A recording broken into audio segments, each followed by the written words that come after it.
ど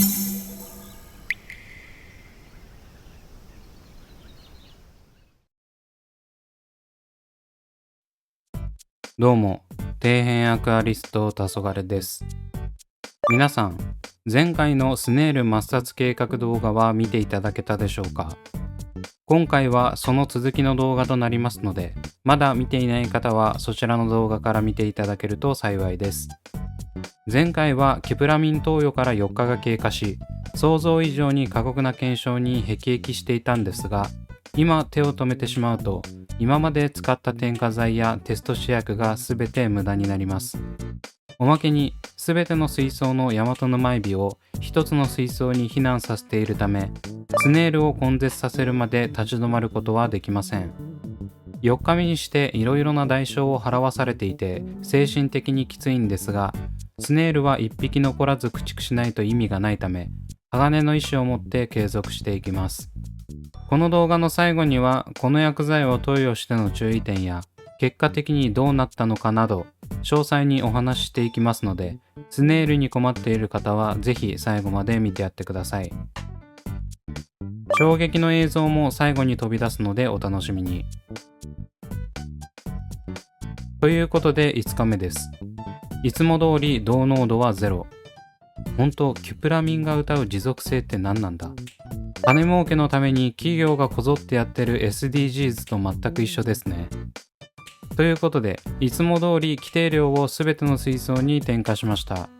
その後帰宅して夜に測定すると、90センチ水槽と30センチキューブ水槽のうち2つが 0.25mg で維持、他の水槽は 0.1mg になっていました。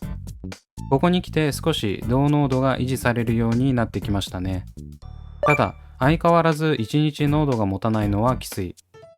0.25mg に安定している水槽以外は追加で通常量を添加して終了。続いて6日目。朝に測定すると、水草ストックベアタンク水槽と30センチキューブ水槽1個が 0.25mg を維持、90センチ水槽が 0.2mg、60センチ気孔石水槽が 0.1mg と結構ばらつきが出始めました。先日添加している水槽としていない水槽があったので当たり前ではありますが、それにしても同濃度の維持率は環境によってまちまちのようです。そしてこの日に気孔石水槽のオトシン1匹、アヌビアス水槽の花火数匹、タイガーヒルストリームローチ、ディープレッドホタルテトラ1匹が落ちたのを確認。正直添加剤とテスト試薬をジャブジャブ使うのもきついんですが、こうやって生態が落ちるのが一番きついですね。今までこういった異変は起きていなかったので、現在添加している同濃度が影響しているのは明らか。添加6日目で生態が複数匹落ちたため、念のため水質検査を実施。クリティカルに影響のある硝酸塩とアンモニアを測定しました。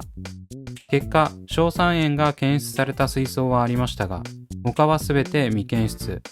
おまけに硝酸塩が出た水槽で生態は落ちてないので、やはり銅が影響しているようです。これだけ添加のたびに濃度を測定し、生態に問題がないと言われている数値で安定させているにもかかわらず、生態が落ちるのは正直納得いかないところではありますが、使用者すべてがこうやって生態が落ちるわけではないと思うので歯がゆいですね。お前の環境が悪いだけだろと言われればそれまでですし、ここで同濃度が少しずつ蓄積していることを考慮し、すべての水槽に対して3分の1の水替えを実施しました。続いて7日目。朝に確認した際、花火が1匹だけ落ちていましたが、それ以外は異常なし。そして同濃度はベアタンク水槽が 0.2mg を維持し、他の水槽は0から 0.1mg という結果に。しかし、添加1週間目にしてようやく目に見える効果が現れてきており、あれだけうじゃうじゃいたスネールが目視で確認する限りほぼ死んでいます。残っているのを確認できたのは90センチ水槽と60センチ気孔石レイアウト水槽のみです。ただ、効果が現れている反面、すべての水槽で同濃度にばらつきがある、イコール同濃度の測定精度がいまいちという可能性が浮上してきました。なので、最初に大量に採取して取っておいたスネールを各水槽の水を入れた試験管に入れて死ぬかどうかという角度からも検証します。それで生き残っているスネールがいれば、採水した水槽の銅濃度を測り、それに応じて銅を添加することに。どうしても生態の影響が避けられない状況なので、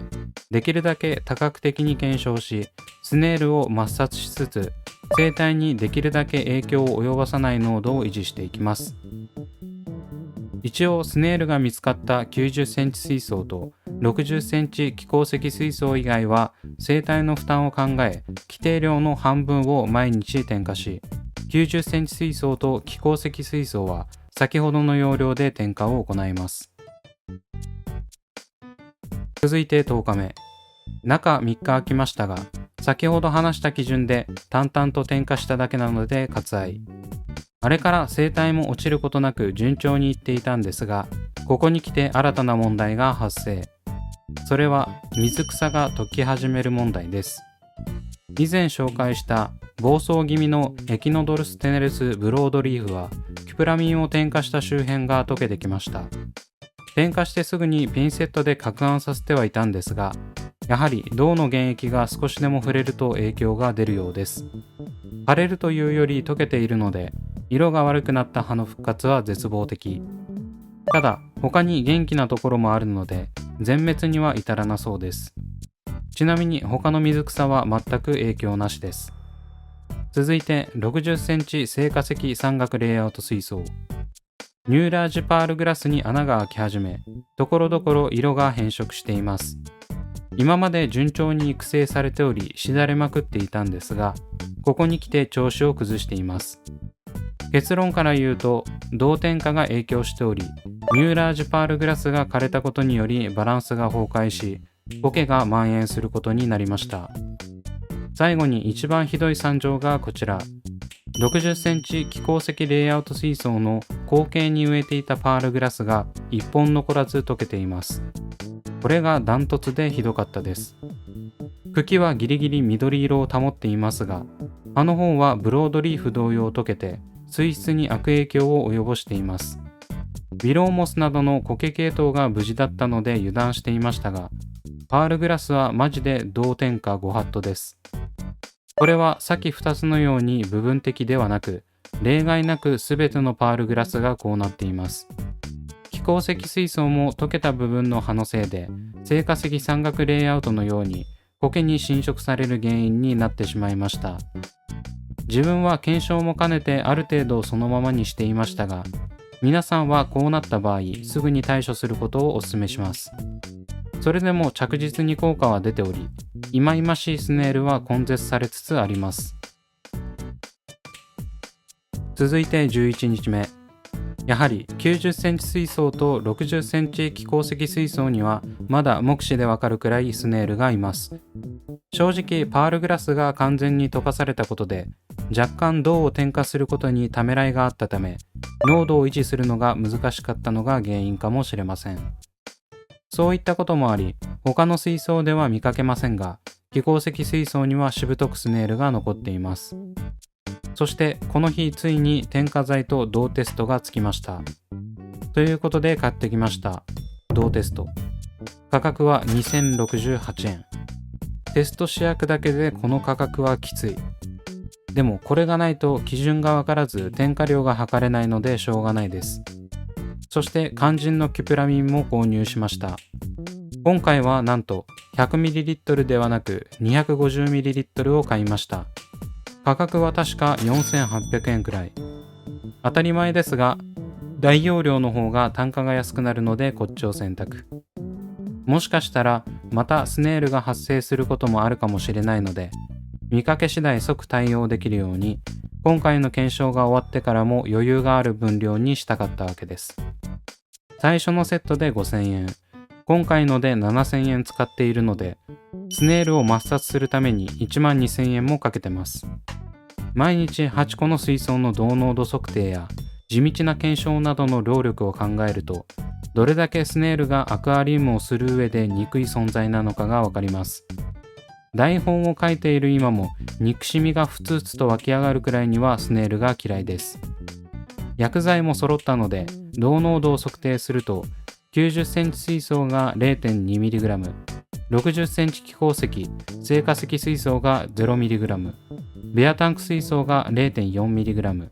30センチキューブ水素がすべて 0.25mg という感じでした。ということで、90センチ水素は規定量の7分の5、60センチ水素2つは規定量を入れ、他の水素は添加しません。12、13日目もそこまで変わらず、ほぼ同じ濃度で同じ添加量だったので、尺の都合上カット。続いて14日目。その日も成化石、気鉱石水素は 0mg、90センチと30センチキューブは 0.1mg でした。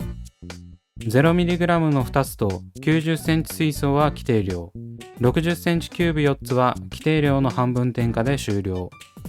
本当はこの2週間で終了だったんですが、ここまで苦労して生き残りがいたら嫌だと思ってもう2日追加しました。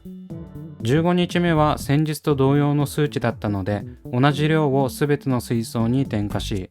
16日目は90センチと成化石、気鉱石水槽の同濃度が下がっていたので、規定量の半分を入れて終了。というわけで、長く苦しい戦いもようやく終わり、残ったのはスネールのいない快適な水槽です。となるはずだったんですが、結論から言うと、気鉱石水槽と90センチ水槽はスネールが再発しました。この同添加を終了した際は、すべて根絶することができたと思っていたんですが、やはり生き残りがいたようです。ただ、見かけたのはそれから2ヶ月後ということで、ほとんどのスネールは殲滅できていたんだと思います。やはり同濃度が下がりやすい水槽の場合、濃度をしっかり保っておかないと抹殺しきれないんでしょうね。そして今まで動画を見てもらった方ならわかる通り、レイアウト水槽の場合、同濃度が安定しません。キプラミンの説明文には持続性が高いと書いてありますが、全くそんなことはないです。毎日規定量をジャバジャバ湯水のように添加してようやく保てるといったところ、最初のうちは特にひどく、1日3回規定量の添加が必要でした。ただ、日数を重ねていくうちに徐々に同濃度が安定してきていたので、よくわかりませんが、徐々に蓄積してくるのかもしれません。また、同濃度の維持率は水槽ごとに違い、様々な環境によって添加スピードは異なってきます。最終的に自分の中の結論では、ソイルの総量で決まる気がします。ソイルをふんだんに使って盛り土している成化石、気鉱石の山岳レイアウト水槽は、最後まで濃度が安定せず添加を繰り返していました。一方、陰性水草のベアタンク水槽は、6日目で濃度が安定したため、ほぼ添加を行っていません。30センチキューブ水槽4つは、濃度は下がり気味でしたが、ソイルを多く使用した水槽に比べると低下も緩やかでした。90センチ水槽に関しては、やはり水量が多いイコールソイルの量も多いということで、濃度が下がるスピードも山岳レイアウト水槽2つと同じだったんだと思います。濃度が下がりやすい山岳レイアウト水槽2つのうち、成化石水槽のスネール根絶ができたのは、生体がいない状態で規定量より多めに銅を添加できたからです。気鉱石水槽はパールグラスが溶けたことで濃度を若干控えめにしていたこともあだになったので、スネールが残ってしまった差は生体がいなかったことによって容赦のない添加ができたかどうかだと考えます。ということで、ソイルを多く使う水槽や水量が多い水槽に使用する場合、添加濃度が下がりやすいので気をつける必要があることが分かりました。ただ、これはあくまでも実際に使用して感じただけなので確証はありません。小型水槽であれば濃度も安定させやすいと思います。その反面、小型であればあるほど少量の添加で銅濃度が上昇するため、生体を入れたまま添加する場合は注意が必要です。前回の動画でもお話ししましたが、無脊椎動物であるエビ類は確実に落ちるため、添加の際は絶対に避難させましょう。自分の場合、8個の水槽の銅濃度を毎日頻繁に測定し、安全に配慮した上で添加を行ったのに、生体が複数引き落ちています。これについては、正直銅との因果関係があるとは言い切れませんが、明らかに点火し始めてから落ちたので、自分は同点火が原因だと思っています。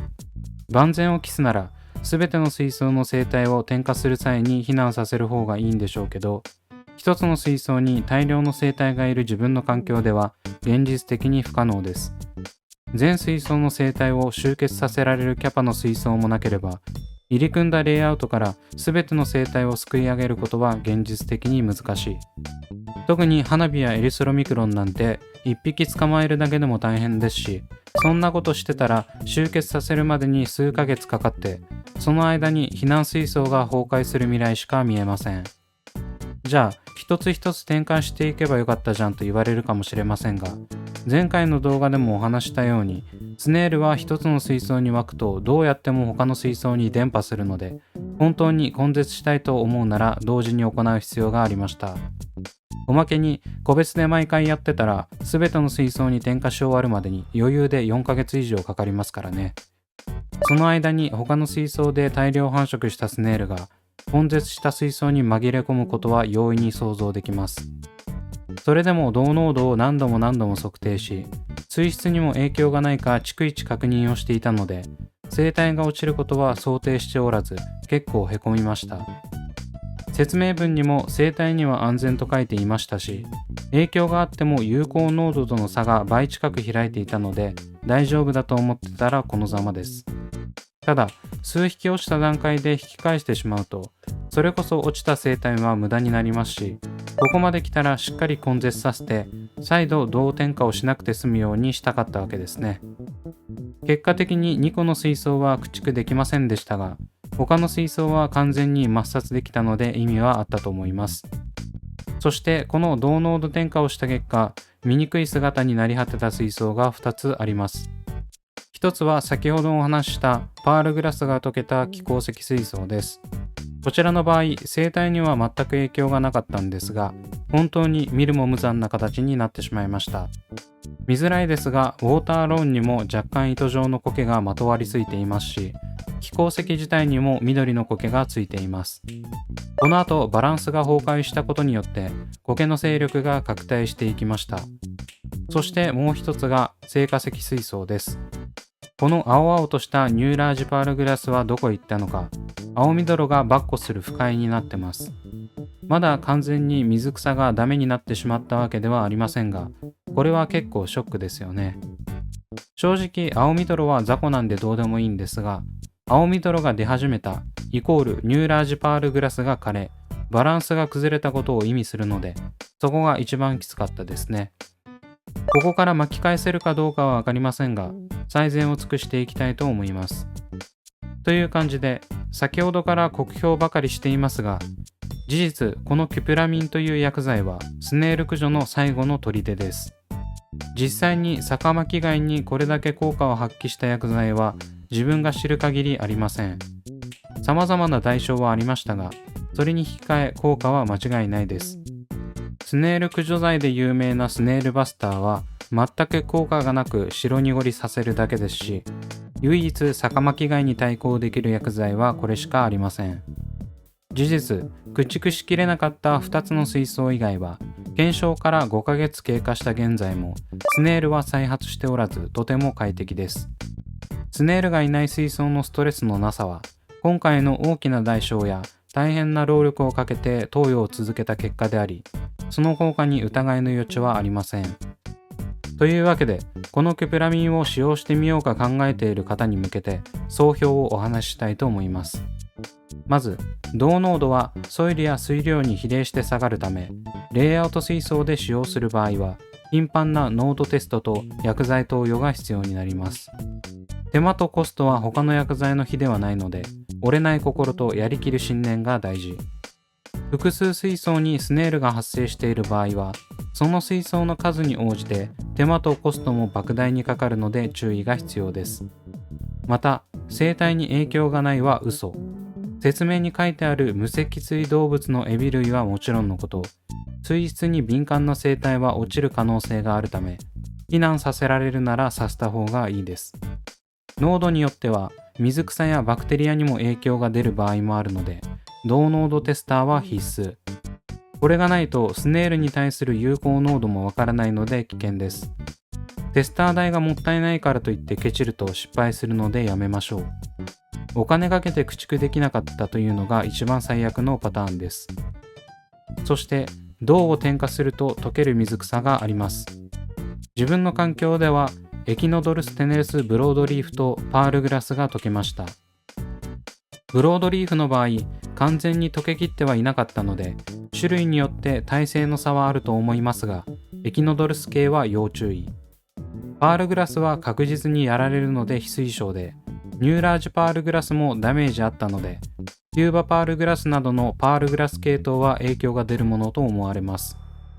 というわけで、動画2本にわたる長編になってしまいましたが、ひとまずこれで終了となります。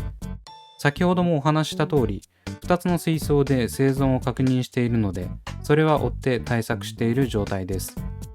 現在は水替えの際に伝播しないよう細心の注意を払いつつスネールを抑え込んでいます。正直このままだとせっかく根絶させた水槽にもスネールが発生するので早く対処したいですね。いろいろ払った代償は大きかったですが、正しく使えばスネールを根絶やしにできる最終兵器です。